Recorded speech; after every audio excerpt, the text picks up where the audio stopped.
Causes of perfusion defects include the pulmonary embolism, the presence of bulla or of a pulmonary cyst, localized hypoxia as seen in asthma, bronchitis, emphysema.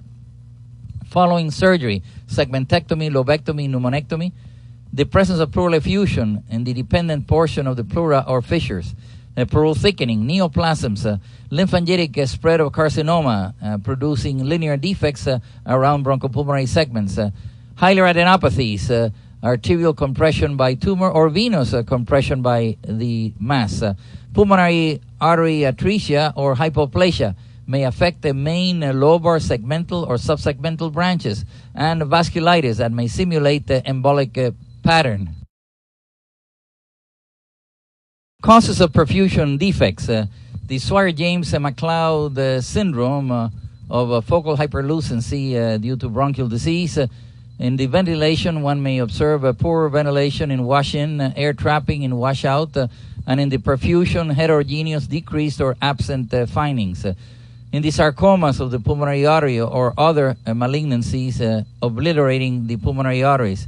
Chronic interstitial diseases, there is a heterogeneous perfusion defects.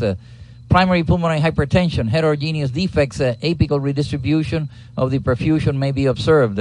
In fibrosing mediastinitis, following irradiation of the chest, where there is atrophy of vessels, geometric defects in irradiated area, less degree of ventilation defect, pneumonias, pulmonary edema, and atelectasis. In the latter, ventilation defect with minimal perfusion defect is observed.